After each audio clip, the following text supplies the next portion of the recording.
ইতোমধ্যে হারমোনিকের দুটো প্যাটার্ন আমরা শিখেছি। এই পর্বে হারমোনিকের আরও কিছু প্যাটার্ন দেখব। আগের পর্বে টুল ব্যবহার করে কিভাবে হারমোনিকের প্যাটার্নগুলো আঁকতে হয় সেটা জেনেছি। আমরা আরও জেনেছি যে হারমোনিকের প্যাটার্নগুলোর মূল পার্থক্য হচ্ছে ফিবোনাচ্চি রেশিও। এই টেবিলে বিভিন্ন প্যাটার্নের বিভিন্ন রেশিওগুলো দেখানো হয়েছে। এগুলো কমন প্যাটার্ন। এর বাইরেও আরও অনেক হারমোনিক প্যাটার্ন আছে। চার্ট প্ল্যাটফর্মে গিয়ে এবার একটি চার্ট আঁকি। প্রথমে এক্সএবিসিডি টুল সিলেক্ট করি।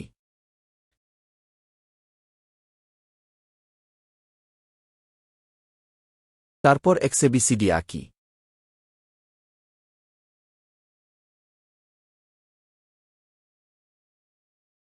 দেখা যাচ্ছে 0.839 পর্যন্ত রিট্রেস করে এবি তৈরি হয়েছে। এবার টেবিলে গিয়ে চেক করে দেখি কোন রেঞ্জের মধ্যে এটা পড়ে। দেখা যাচ্ছে এই রেঞ্জ বাটারফ্লাই এর রেঞ্জের মধ্যে পড়ে। এবার বিসি আঁকি। দেখা যাচ্ছে 0.599 পর্যন্ত রিট্রেস করেছে, যা কিনা বাটারফ্লাই এর রেঞ্জের মধ্যেই পড়ে। এবার সিডি আঁকি। দেখা যাচ্ছে 2.745 পর্যন্ত রিট্রেস করেছে। টেবিলে চেক করে দেখি বাটারফ্লাই হওয়ার জন্য যে রেঞ্জের মধ্যে থাকতে হয় তার চেয়ে একটু বেশি আছে। অনেক ট্রেডার এটাকে ভ্যালিড হিসেবে ধরে নেয়। পারফেক্ট না হলেও আমরাও এটাকে ভ্যালিড হিসেবে ধরে নিতে পারি। এবং ফাইনালি দেখা যাচ্ছে এই সিডি লেগ এক্সে লেগের 1.695 পর্যন্ত রিট্রেস করেছে, যা কিনা ডিফাইন করা রেঞ্জের চেয়ে একটু বেশি। পারফেক্ট না হলেও এটাকেও আমরা ভ্যালিড হিসেবে ধরে নিতে পারি। তাহলে আমরা একটি বাটারফ্লাই প্যাটার্ন পেয়ে গেলাম। এটা বেয়ারিশ বাটারফ্লাই প্যাটার্ন।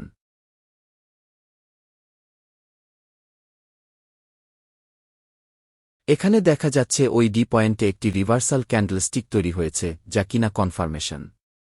সুতরাং আমরা ধরে নিতে পারি এখান থেকেই দর পড়ে যাবে। ভালো করে দেখার জন্য চার্টটি একটু অ্যাডজাস্ট করি।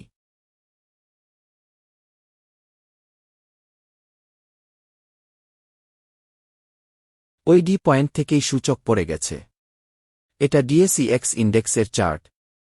অন্য আরেকটি চার্টে চেষ্টা করি। এটা এনআরবি ব্যাংকের চার্ট। টুলস থেকে এক্সএবিসিডি মেনু সিলেক্ট করে এক্সএবিসিডি আঁকি।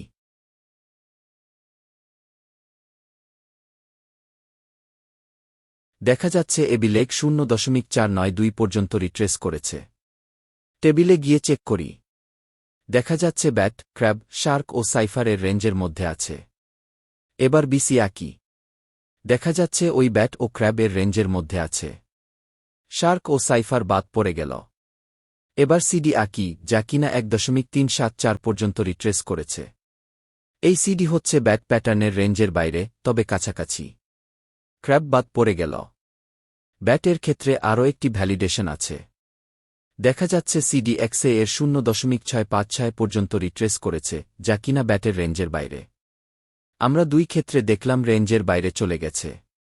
সুতরাং বলা যায় এটা পারফেক্ট ব্যাট প্যাটার্ন হয়নি। তবে কিছু কিছু ট্রেডার এই সামান্য ডেভিয়েশনকে ইগনোর করে এটাকে ব্যাট হিসেবে গ্রহণ করে। সেটাতে অবশ্য ঝুঁকি বেশি। এটা বুলিশ ব্যাট প্যাটার্ন। দেখা যাচ্ছে প্রথমে দুটি নিউট্রাল ক্যান্ডেলস্টিক, তারপর মর্নিং ডোজি স্টার ক্যান্ডেলস্টিক তৈরি হয়ে ট্রেন্ড ঘুরে গেছে। আরেকটি চেষ্টা করি। সানলাইফ ইন্স্যুরেন্সের চার্টে গিয়ে এই প্যাটার্ন আঁকি।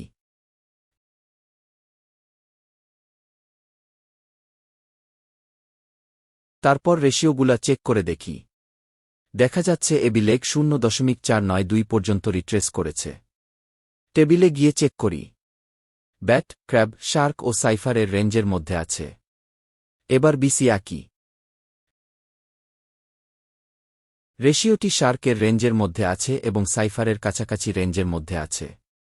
ব্যাট ও ক্র্যাব বাদ পড়ে গেল। এবার সিডি আঁকি, যা কিনা 1.401 পর্যন্ত এক্সটেন্ড করেছে। এই সিডি হচ্ছে সাইফার প্যাটার্নের রেঞ্জের কাছাকাছি আছে। শার্ক বাদ পড়ে গেল। সাইফারের ক্ষেত্রে আরও একটি ভ্যালিডেশন আছে। সিডি লেগ এক্সএ এর 0.718 পর্যন্ত রিট্রেস করেছে, যা কিনা সাইফারের রেঞ্জের কাছাকাছি।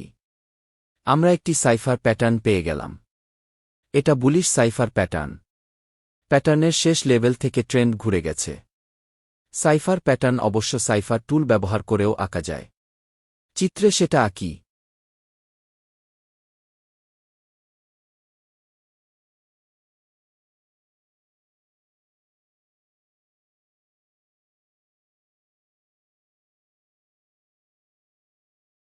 আগের আঁকা থেকে সামান্য একটু ভ্যারি করতে পারে, তবুও 2 টুল ব্যবহার করে এটা আঁকা যায়। এভাবে টেবিলটি দেখে দেখে আরও অনেক হারমোনিক প্যাটার্ন আঁকার চেষ্টা করুন। হারমোনিক প্যাটার্নে প্রফিট টার্গেট ও স্টপ লস কীভাবে সেটা করতে হয় তা জানতে 16.2 নাম্বার টিউটোরিয়ালটি দেখুন। এই বিষয়ে কোনো প্রশ্ন থাকলে নির্দ্বিধায় করতে পারেন। এই ভিডিওতে উপস্থাপিত তথ্য শুধুমাত্র শিক্ষামূলক উদ্দেশ্যে তৈরি করা এবং এটিকে কোনোভাবেই আর্থিক পরামর্শ হিসেবে বিবেচনা করা উচিত নয়। পুঁজিবাজারে বিনিয়োগ ঝুঁকিপূর্ণ। ঝুঁকির বিষয়টি ভালোভাবে বুঝে বিনিয়োগ করুন। ধন্যবাদ।